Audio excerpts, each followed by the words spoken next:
Assalamualaikum warahmatullahi wabarakatuh. Waalaikumsalam warahmatullahi wabarakatuh. Ya, selamat siang sahabat sehat dimanapun kalian berada. Hari ini kita kedatangan tamu yang sangat spesial, yaitu dari Dinas Kesehatan. Boleh perkenalan Bapak? Oke, nama Pak? Nama dan umur. Umur. Nama saja Pak. Oke, Dan nama saya Basit. di bidang apa? Saya kebetulan di bidang Yankes, di Subkor Jamkus dan Mutu. Oke, berarti Statusnya nggak nanya? statusnya pasti kawin ya Pak di KTP? Belum, saya ganda campuran. Oh, ganda campuran. Ya, oke siap. Pinter main tenis berarti ya Pak? Oh, ini. Oke Pak, biar lebih akrab boleh disapa Pak Basit? Saya Iya. silakan Mas juga boleh. Oke, saya pilih Pak. Kenapa? Karena untuk menghargai narasumber Pak. Oke. Iya betul, karena narasumber spesial hari ini. Nah, ngomong-ngomong nih ya Pak, Bapak sekarang berada di sini itu saya ingin membahas sesuatu yaitu tentang keselamatan dan kesehatan kerja di Fasiankes. Boleh nggak Pak? Boleh aja. Oke siap. Lanjut ya teman-teman di rumah, dengarkan sampai selesai. Yang pertama nih ya Pak, sebenarnya keselamatan dan kesehatan kerja di Fasiankes itu definisinya itu bagaimana Pak? Begini, pertama adalah kita potong-potong dulu. Ya, oke. What is the meaning of safety? Mana keamanan, maka mana keselamatan. Ya. Kalau yang disebut dengan keselamatan adalah bagaimana sarana prasarana yang kita miliki, bangunan yang kita miliki, sarana yang lain itu aman buat tugas, aman buat pasien. Itu namanya Keselamatan.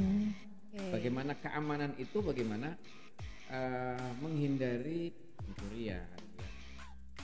Menghindari penculikan, ya. Menghindari pelecehan seksual dan lain-lain itu aman. Maka bagaimana biar aman, maka kita harus ada pintu masuk yang ada pengamanannya, ada CCTV-nya, ada buku Oke. tamunya dan sebagainya. Nanti Oke. kita bahas bareng-bareng. Oke.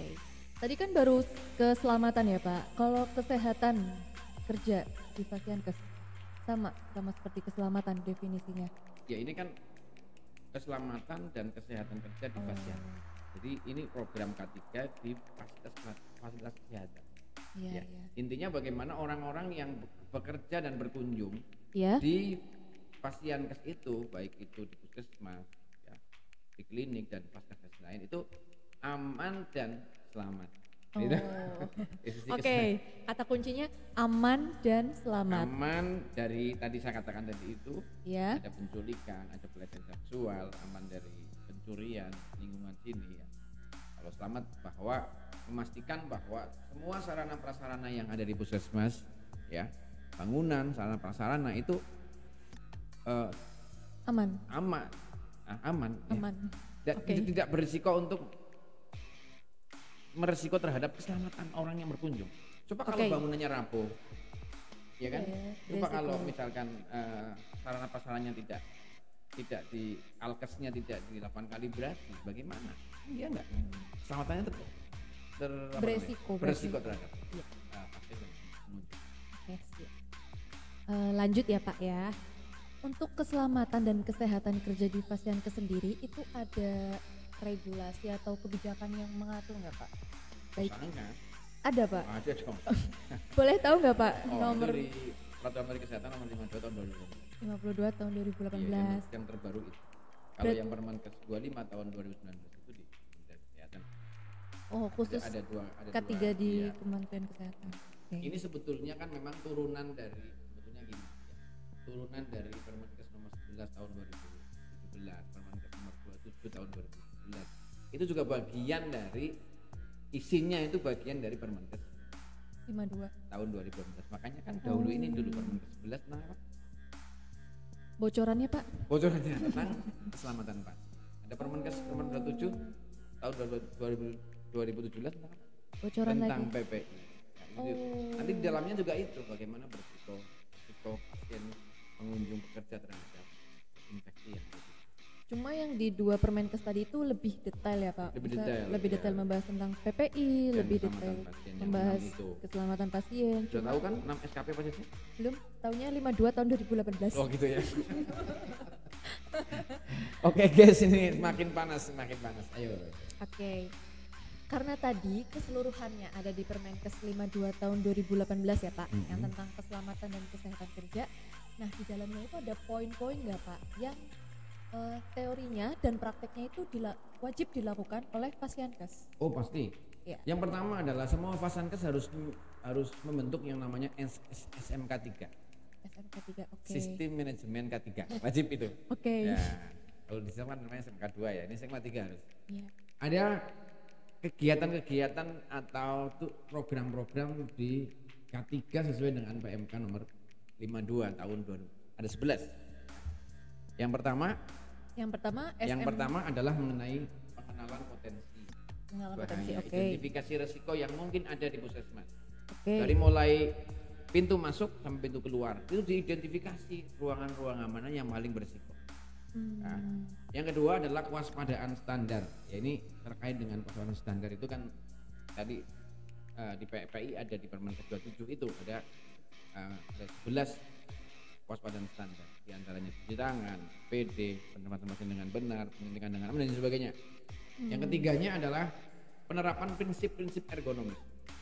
Ini harus dilakukan dong di puskesmas. Bagaimana cara duduknya, bagaimana kalau duduknya selalu membungkuk terus, bagaimana tempat tidur bednya pasien tinggi sekali, misalkan tempat penyintas itu kan ergonomis. Satu, yang kedua tentang shift kerja, bagaimana, apakah ada shift kerja yang lebih dari 8 jam, apakah ada petugas yang shift malamnya itu lebih dari 3 malam misalkan, atau habis malam lanjut pagi misalkan, itu kan dihitung juga ergonomisnya. Berarti keselamatan dan kesehatan pasien itu bukan cuma membahas tentang fisiknya tapi tentang psikososialnya. Oh pasti. Karyawan juga ya Pak ya. Pasti, Mungkin mereka ada yang kelelahan bekerja gitu, makanya harus dihitung beban kerjanya. Penerapan beban kerjanya, penerapan prinsip-prinsip ergonomis. Kemudian yang keempatnya adalah pemeriksaan rutin.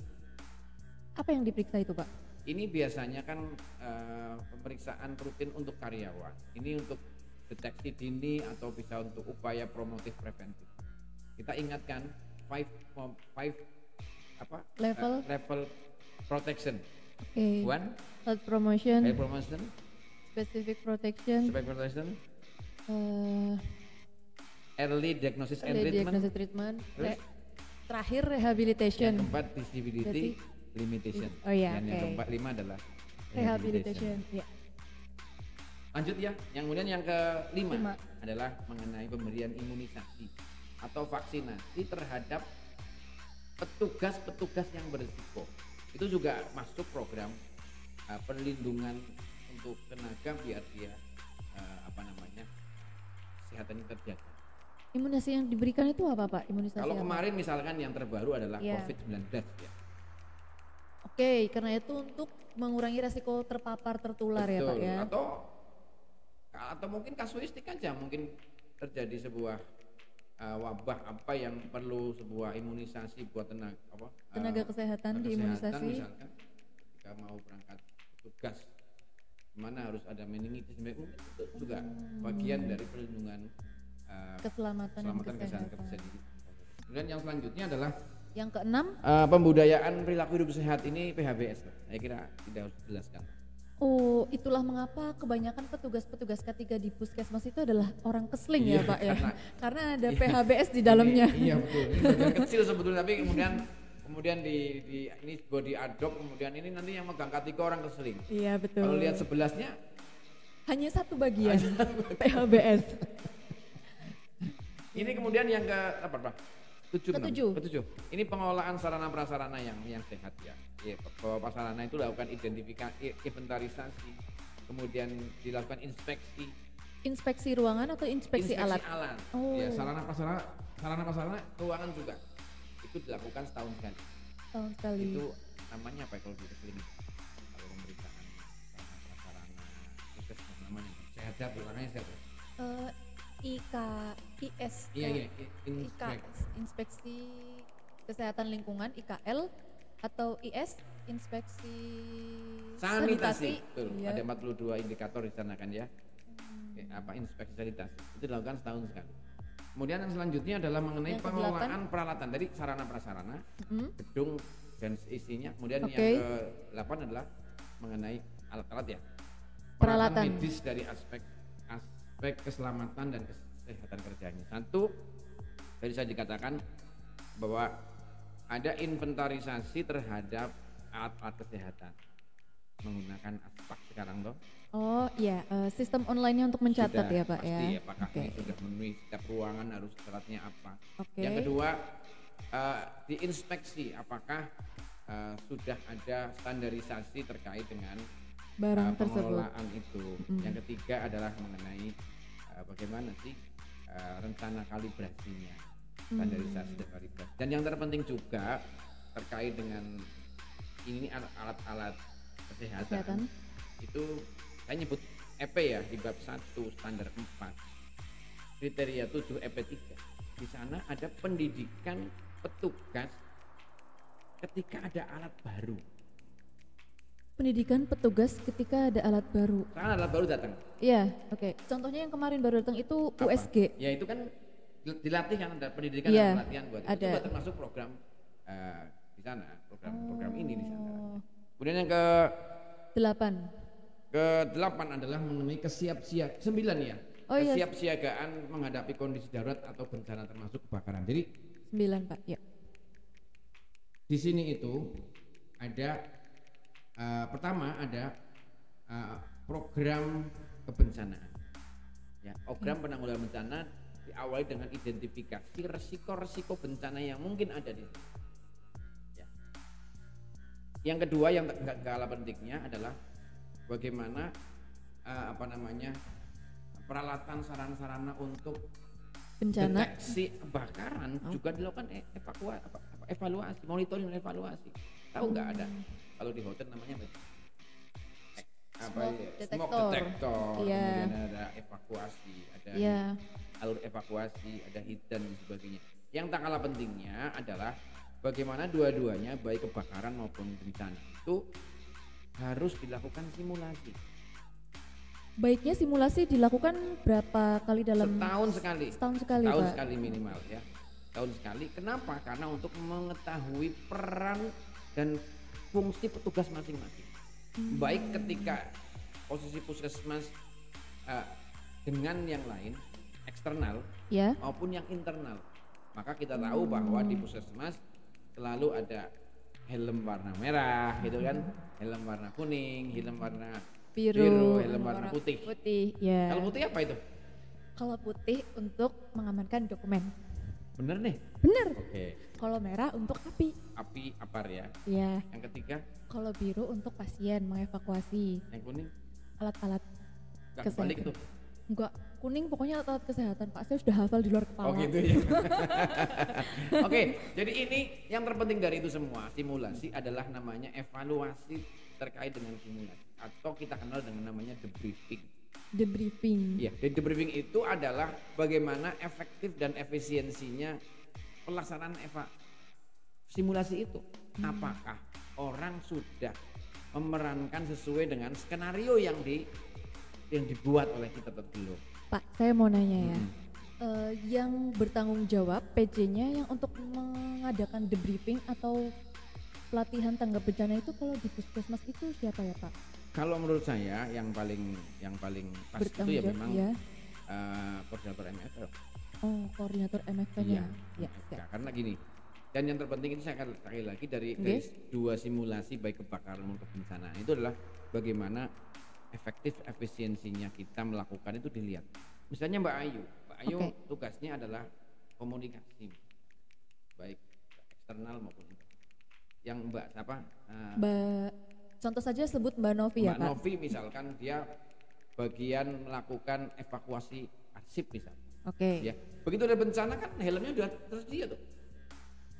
Jadi harus dan dalam mindset kita automatically nanti kalau kita ada bencana maka saya putih, jenengan kuning, saya biru dan sebagainya. Sehingga itu makanya kan gini. Kalau ada gempa bumi, ya.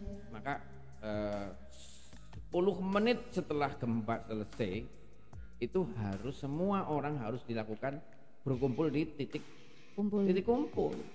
Berarti kalau lebih dari itu nggak efektif berarti ini ya itu maksudnya. Jadi makanya sebelum simulasi kita lakukan briefing, setelah simulasi kita lakukan debriefing. Kemudian yang ke-10 dari program K3 adalah mengenai pengelolaan penggunaan inventarisasi B3, bahan B3, penggunaan, pengelolaan dan pengelolaan limbah B3. Nah, Limbah B3. ini penting juga bagaimana mulai ada B3 dilabeli, pelabelan limbah B3, B3-nya penggunaannya bagaimana. Misalkan semua bahan-bahan B3 itu ketika disimpan harus pakai palet, ya, nggak boleh nyentuh dengan tanah, harus ditandai juga. Yang kedua, ketika pengangkutan juga, saya cerita sama Mbak Ayu kemarin ya. Ketika dari ruangan-ruangan ada sampah-sampah B3 sama medis misalkan, ditaruh di TPS. Itu kalau memang siang hari itu banyak pasien, itu nggak boleh. Karena berisiko. Coba Pak, lebih dijelaskan lagi. Begini. Resikonya bagaimana? Ya itu kan B3 lah. Ketika ada tumpahan kan membahayakan juga. Ya kan. Jadi kalau di rumah sakit besar itu ada jadwal pengangkutan limbah B3 dari ruangan-ruangan ke TPS. Zaman sekarang bukan TPS gitu. Tempat penyimpanan limbah B3. Bukan sementara lagi ya. Seperti itu, dan tempatnya juga harus standar. Nggak boleh mengangkut limbah B3 papasan dengan pasien, itu nggak boleh, berbahaya. Makanya saya cerita waktu yang lalu dengan Mbak Ayu, biasanya ada kalau di rumah sakit besar ada jalur khusus untuk tempat ngangkut limbah. Iya, meminimalisir bertemu dengan pengunjung atau pasien. Lalu jika rumah sakit itu belum ada jalur khususnya bagaimana ya, Pak? pakai waktu dong, pakai timing, pakai waktu yang jam-jam itu memang tidak ada pasien atau keluarga pasien yang di vaskes itu. Begitu. Dan yang ke-11 atau yang terakhir adalah mengenai limbah domestik. Ini limbah domestik ini kan kalau yang cair lewat IPAL, gitu. Kalau yang domestik yang biasa, organik, anorganik itu kita menggunakan yang diangkut PLH ya. PLH diangkut ya. Jadi sampah ada 2, sampah domestik dan sampah medis. Jadi itu ada di bab 1 standar 4 kriteria 3 EP2 maaf. EP2. Ya, di sana ada bahwa limbah medis dan limbah di pengelolaan limbah domestik itu dilakukan sesuai dengan prosedur. Gitu. Apakah memperlakukan limbah domestik tadi sama kayak yang limbah B3 nggak Pak? Oh ya, enggak jelas enggak. Itu ini lebih, yang penting terutama di dapur ya, dapur atau di ruang pasien gitu kan. Itu limbah domestik. Terpenting kan ada pemilahan mana yang plastik, mana yang organik, mana yang organik, kan gitu aja. Tempat sampah kita udah beda-beda loh Pak. Tenang nih. Cuma kadang masukinnya suka, ini penuh ya udah sebelahnya gitu. Ya ini kan harus terus disuarakan. Iya. Ya, begini, pasti. jadi kita harus punya prinsip begini. Sesuatu itu harus direncanakan, ya. Sesuatu disediakan sudah. Tapi monitoring pernah enggak? Contohnya yang paling sederhana itu di bab 5.5.4. EP2 itu ada evaluasi terhadap fasilitas dalam garis miring peralatan perlengkapan cuci tangan. Peralatan perlengkapan cuci tangan aja ada evaluasinya Pak? Harus dong, ketersediaannya harus dievaluasi. Ya, ada mulai air mengalir, ada sabunnya sabun, juga, tisu kalau tisu atau kalau handuk enggak ya Pak? Lebih ke tisu. Ada tisu pakai. Apa namanya? Tempat sampah. Ya. Itu dilakukan monitoring, jangan sampai kalau handrupnya habis. Kalau enggak airnya enggak mengalir atau wastafelnya itu juga kotornya luar biasa misalkan, ya kan? Betul. Saya sering menemukan di puskesmas, tapi bukan di Cilacap lah. Itu banyak sekali alat-alat habis dicuci, alat habis ini melakukan tindakan pembedahan minor misalkan. Iya. Dicuci di wastafel. Waduh. Digeledakin neng kono. Misalnya needle mecahin nanah gitu ya Pak? Iya, taruh di situ. Atau gunting bekas swab COVID. Bagaimana? Ya artinya nanti prinsip-prinsip kontaminasi. Ya. Saya kira itulah yang nanti kita di lain kesempatan saya ingin cerita yang detail lagi, ini kan baru Iya, kulitnya saja. Bagaimana implementasi dari 11 program K3 itu lebih penting dari semua. Iya, karena tadi juga masih banyak yang penasaran Pak. Tadi kan cuma poin-poin besarnya aja. Ternyata ada 11 dan itu tuh wajib dipraktekkan di Fasiankes. Dan dari 11-nya itu ada turunan-turunannya lagi yang Wah, lebih banyak detail. Ya, betul sekali. Mungkin juga tadi ada yang penasaran kenapa kok PHBS ada di K3. Nah, itu PHBS yang seperti apa gitu kan? Ataukah hanya cuci tangan atau ada hal lain gitu. Tapi nanti dibahas di episode pertemuan. betul. Apalagi kalau bahas MFK, wow detail sekali ya, 30 elemen penilaian ya. Satu elemen 10 menit aja berapa itu? Iya, tapi minimal yang 11 tadi itu harus wajib ada di Fasiankes ya Pak ya. Jadi, makanya kita kan harus ada koordinator K3, makanya kita wajib semua Fasiankes harus punya SMK3. SMK3. Sistem Manajemen Manajemen Keselamatan dan Kesehatan Kerja. Oke. Oke, siap-siap. Oke Pak, terima kasih banyak atas waktunya nih di sela-sela kesibukannya. Iya, biasanya hari Senin kan banyak jadwal, banyak rapat, banyak orang-orang menunggu. Terima kasih sekali ya Pak Basit. Terima kasih. Iya, jadi teman-teman kalau misalnya ingin belajar lebih banyak tentang akreditasi, mungkin bisa mampir ke channel YouTube-nya Bapak yang Oke, langsung aja hubungi 081. Oke, catat ya teman-teman 081, lanjut Pak. 22 22 594 594 2968. 2968 atas nama Pak Basit Dinkes Cilacap.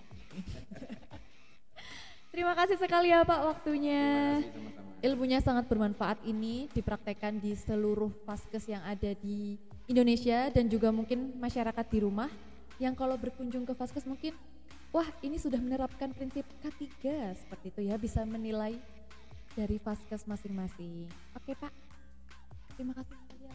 Terima kasih. Iya. Sampai jumpa. Wassalamualaikum. Ya, terima kasih. Wassalamualaikum warahmatullahi wabarakatuh.